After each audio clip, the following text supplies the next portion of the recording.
Hi everyone, welcome back to my channel. In this video, I'll be doing a full review on the Colourpop No Filter Complexion. And before I continue, I am doing a collab with my really good friend here on YouTube, and her name is Judy. If you guys haven't heard of Judy, she's really good with a lot of the Colourpop reviews. She does a lot of the eyeshadow reviews, even the lip swatches as well, which is amazing.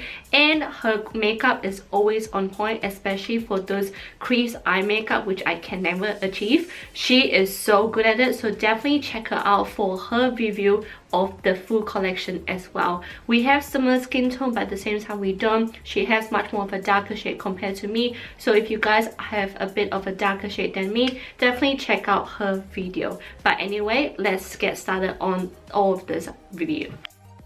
The first product is this Colourpop No Filter Foundation. It costs US $12 on the site and it has 42 shades. That's crazy, right? They released all at once, which I thought was really amazing, which means that, you know, it is available for every skin tone. And on the site itself, it tells you like what skin you are, and you know, the fairness and stuff, like light, medium and dark. It also shows you the undertone to find the perfect foundation shade for you. So the shade that I chose is actually light 70. Now the claims for this foundation is that it's supposed to be oil free, it's supposed to be a beautiful full coverage, and it's supposed to give you a natural matte finish as well. And the other thing with this in regards to the packaging is that it has this lockable pump, which means when you twist to the right, it opens up and you can pump out the foundation. If you twist it to the left, it locks the foundation, which I thought was really good, especially for a foundation that doesn't have a lid on. But you don't need the lid at all because it is a lockable, which I thought it is such an awesome feature for this particular foundation. In regards of the application, I did a variety of the way I would apply the foundation to see which one would suit me more. The first time I used it, I actually used a beauty blender, and I also primed half of my face to see which one lasts longer. Now I used the Colourpop Rose Quartz Crystal Priming Spray, and I have to admit that I actually prefer the non-priming side for that day, because the application itself, it actually looks way more flawless and natural on the non-priming side compared to the priming side, which is very interesting. And then the second time, I decided to use this large foundation brush that actually came with this Colourpop when I first purchased it. And with this foundation brush, I also prime with the Too Faced Hangover Primer on all of my face and blend it out. It actually looked really nice compared to, you know, the first time I tried. So I feel like I actually like this foundation way more, and I've managed to find the combo that I like.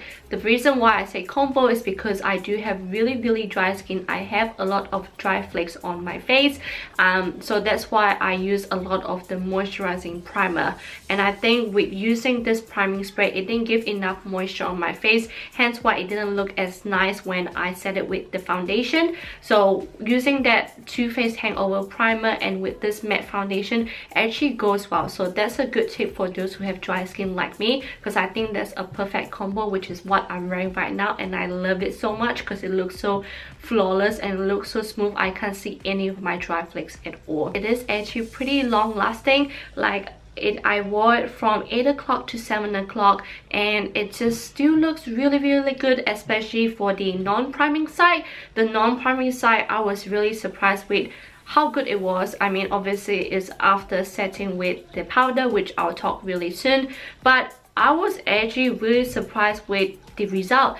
You know, usually when I wear foundation, the nose part will be the first foundation to disappear, but it didn't at all. I couldn't see any of the oil coming out from my forehead, which I usually get nothing as well. So I was very happy with the finish, and it is definitely very long lasting. However, if you're looking for a very full coverage foundation, this is not really full coverage. I would say it's a medium coverage, so obviously you have to go over a few times to get the full coverage that you want. Or if you have acne or a lot of redness or bumps, I would definitely recommend to actually conceal before you use the foundation. I do have a lot of redness on my face, but I don't think you guys can tell on the camera. But this one, I had to go back probably a couple of times to cover up some of my redness. However, with me, I really like a very natural finish, and this is their claim that it's supposed to give you a natural matte finish.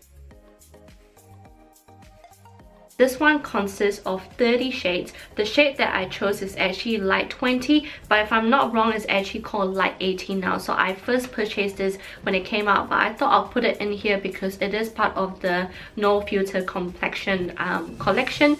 And with this concealer, it is definitely a very creamy concealer, and the claim itself say that it is supposed to be creamy, supposed to be crease proof, supposed to give you a matte finish, and supposed to be lightweight.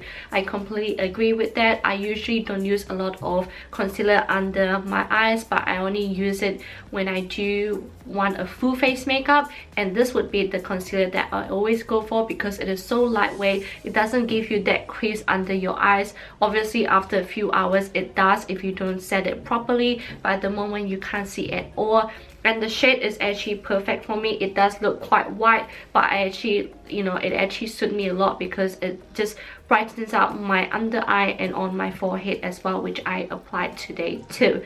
And in regards of it setting with the powder, you know how sometimes when you put concealer and powder together, you can see those spots, but this one doesn't do it at all. So it is definitely such a smooth and creamy finish. I love it a lot, and the price for this one is actually $6, which is, I think, is pretty good. Like it is so creamy, so a little goes a long way. The wand itself is actually a flat tip, which means that you can actually push it down and blend it out properly before you blend it out with a beauty blender. And that's how I blend my concealer out with a beauty blender because of my dry skin, and it just helps to smooth the finish out much more better.